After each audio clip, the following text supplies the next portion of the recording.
And welcome back to Subculture. Well, we have been teasing you with tracks off the new Dragonforce album, Warp Speed Warriors, now for a little while. There's been some amazing singles come off this album so far, and we thought today, to get to know a little bit more about this amazing album, we thought we would actually get Herman from Dragonforce on the phone to chat about this stunning brand new album. Welcome to the program, Herman.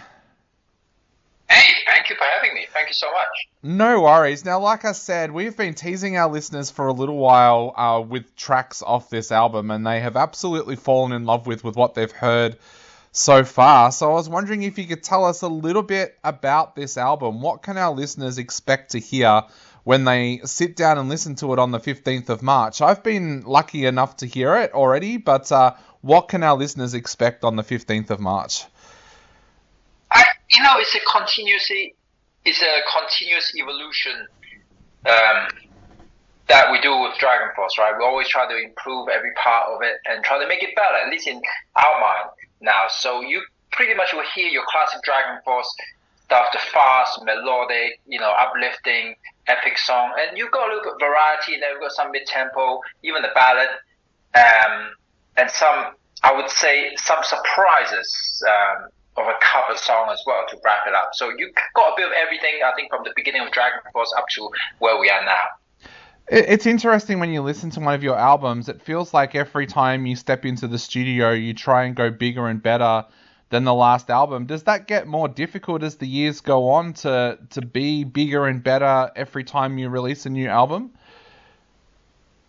I would say yes, but in a way, no, because we're always trying to improve ourselves. I'm still practicing the guitar, trying to get better, learning about the art and trying to think of how I can get better in every single way when it comes to Dragonforce. So, and we push ourselves to the next limit that we can find when we make an album. So there's no easy album every time we make it.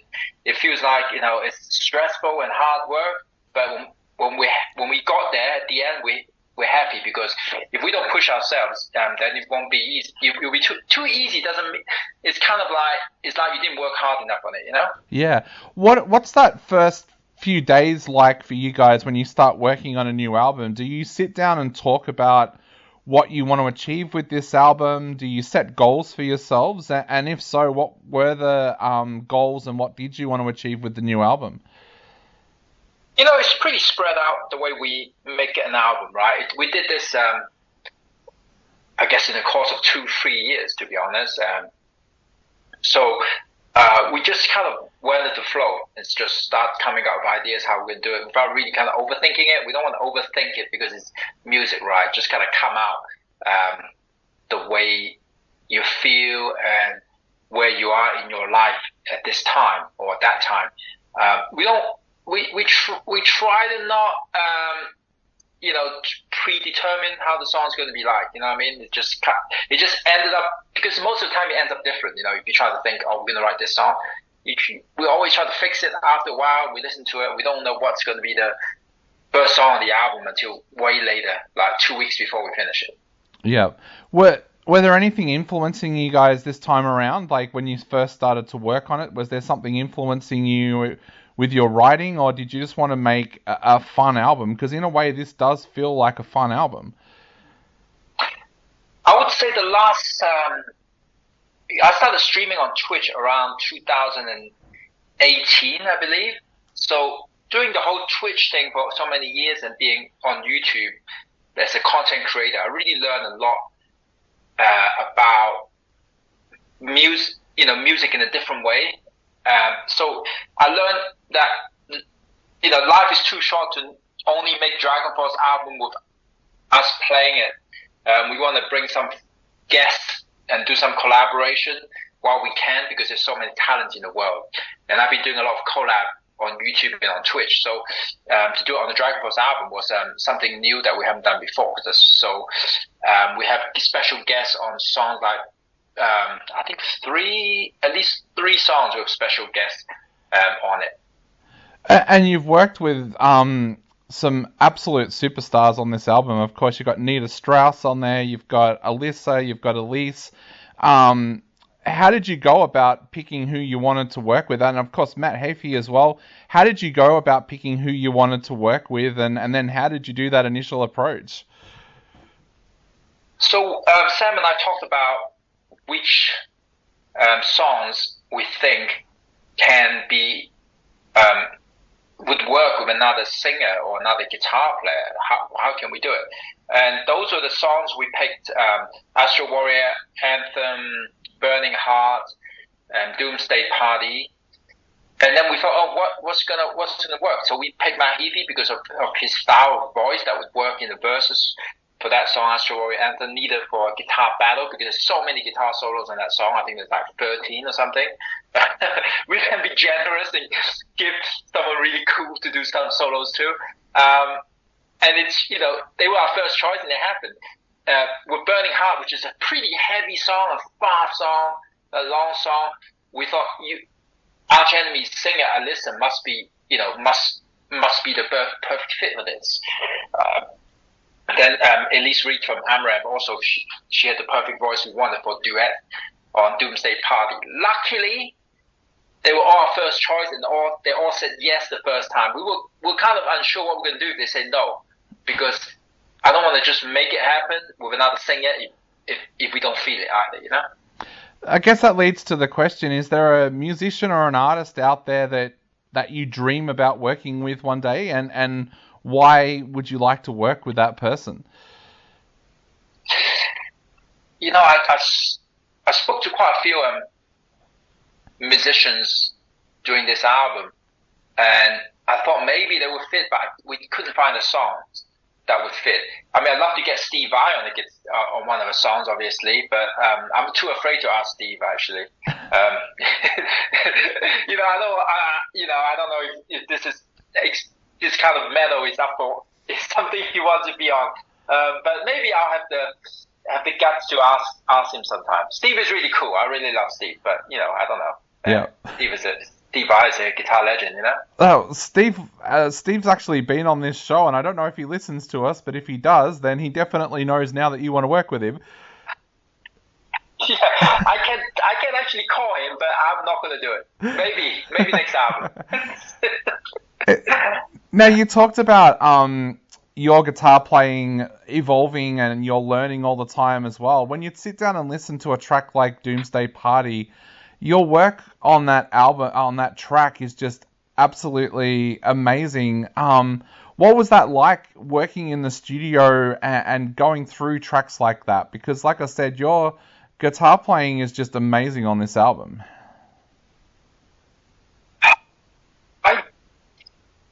To be honest, I don't know. But one thing I do remember is when I was recording the guitar solos on this song, I had to do it much faster, not in terms of playing it faster, but get it done quicker than I used to be in all previous Dragonforce albums. And the reason is this was the first time for me to make an album while having a child. Before I was just, I didn't have any kids before. So this time it's like, wow, I have a 4-year-old here. And, it's like just when I thought I'm going to do some recording, my daughter was sick. Okay, there's no school. So I have to just get shit done during the weekend really quickly, as fast as I could. And it made things kind of better, more spontaneous. Like, go. I had more pressure on me than just sitting around waiting. Yeah, take 12 hours, 10 hours, have a break, kind of do it. I don't have that luxury anymore, even recording, in my home studio. How else has fatherhood changed your music career? Like, have you found that things change a little bit now because you are a father, apart from when you're recording? Yeah, I do. It does give you an extra drive.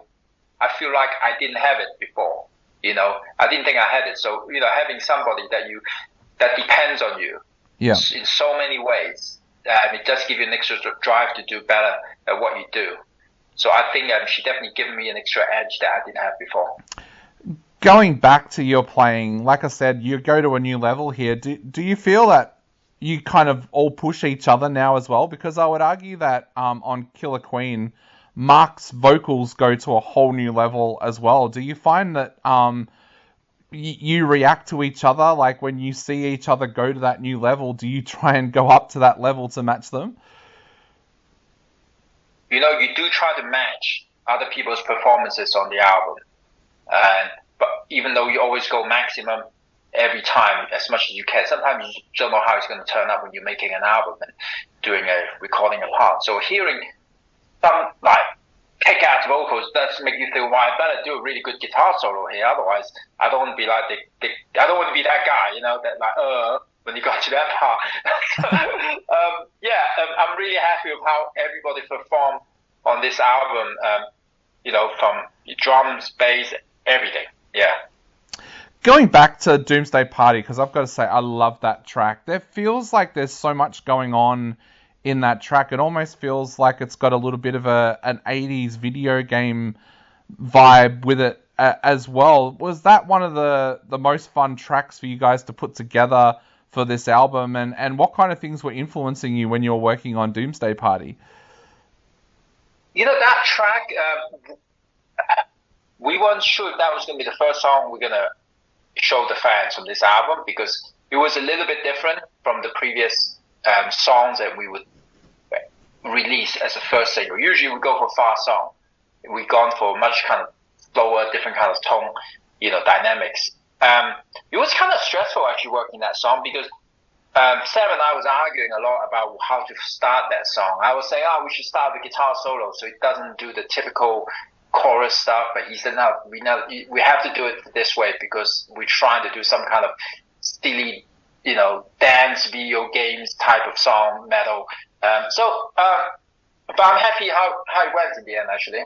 But when you're when you're doing something a little bit different than your fans are used to, and you do have you do think about you do get a bit worried about it. I mean, you still got to do what you have to do, but you do sometimes have that worry that people are going to go, oh no, what happened? You've also got a Taylor Swift cover on there as well with Wildest Dreams. What was it like approaching that song? And you guys do such an amazing job of making it sound like Dragonforce. What was it like sitting down and approaching Wildest Dreams to cover? Well, talking about arguments, that was another argument on this album. So I told Sam, I think we should do Wildest Dreams. He goes, no. He didn't even know the song what it was. But he said, are you serious? We're trying to do a Taylor Swift cover. So the reason for that song was I actually had to listen to a lot of Taylor Swift the last 4 years. And I'm sure most people in the world have to listen to Taylor Swift. They hear it on TV, on the radio, wherever they go, right? Yeah. But my daughter, like I said, like a 4-year-old now, she was listening to it all the time. That's one of the things that stopped her crying. So it's like, okay, so I'm now a Swiftie, I listen to it every day. And after hearing that song Wildest Dreams so many times, I thought, you know what, we can make a cover of this and make something really cool, like Dragonforce style, that metal fans will go, wait a minute, this sounds cool. I can hear, they can actually say, I can listen to a Taylor Swift song if they didn't like it before, Yeah. Now, the album, of course, comes out on the 15th of March, but what else have you guys got planned for this year? Have you got a big year ahead of you? Yeah, we already started the album tour for Warp Speed Warriors back last year in the US. So we're kicking off the European tour in a couple weeks or so, maybe 3 weeks, with Amaranth, and we're working on doing some more shows, and hopefully, we get over to Australia sometime soon. But we're working on it. Can you please bring Amaranth to Australia? They haven't been here yet, and so many of us discovered their music during the pandemic that they've got a ready and waiting crowd here. Is there any chance that we might see a Dragonforce Amaranth double in Australia at some time? Never say never. And look, a couple of days ago, I never thought this would happen, but we had our song in the US on television for one of the football match, NFL, American football semi-final playoff on primetime television. So wow. I never thought that would happen. So anything can happen. But we're definitely working to come to Australia, as soon as we can, and we want to bring the full Dragonforce show if you're going to come. That's what we're working on. Awesome. Well, Herman, we cannot wait to see you here. But for now, of course, our listeners are going to take another listen to one of the tracks off the album. But what would you like to say to everybody out there before they go out and grab their copy of Warp Speed Warriors on the 15th of March? Go check out the music videos online. Of course, on YouTube. Leave us comments. If you want us to come to Australia, tell me where. Don't just say Australia. I want to know the city. It's a big country. The more we hear about it, the more it's going to make us do it. So please do comment on those music videos of the new album.